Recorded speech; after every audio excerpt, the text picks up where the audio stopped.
நான்குலரிஸ் நம்ம வந்து சோளம் ஆள் விட்டு ஒடிச்சிட்ருக்குன்னு சொல்லியிருந்தேன்லங்க. அதை 2 சால் ரொட்டேட்ரு ஓட்டி இப்போ ஒரு சரவு தண்ணி கட்டிட்டு இங்கே ஒரு 4 பாத்தி தண்ணி இப்போ 4வது பாத்தி பாஞ்சிகிட்ருக்குங்க.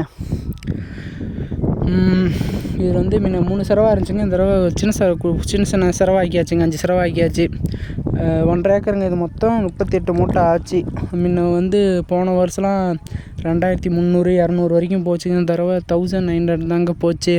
விலை கம்மி. இது இல்லாமல் குத்தவ காட்டுலேயும் பெருசாக சத்து இல்லை. ஏன்னா சத்துலாம் இருந்திருக்கும். மாடு கட்டினவங்க இது முன்ன கரம்பாக தாங்க இருந்துச்சு.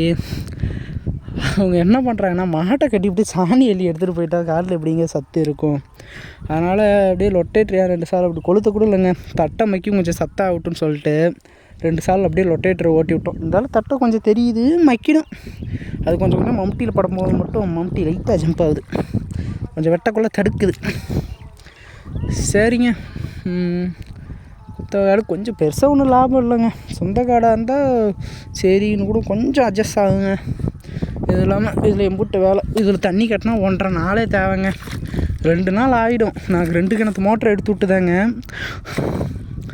2 கிணத்து மோட்டருக்கும் பைப்பு வெவ்வேறு சைட்லேருந்து வச்சுருவோம். இந்தாண்டிருந்து ஒரு பைப் வரும், இங்கேருந்து ஒரு பைப் வரும். அப்படி வச்சு 1.5 நாள் ஆகிப்படுங்க. இப்போ ஒரு கிணத்து தண்ணி தான் வருது.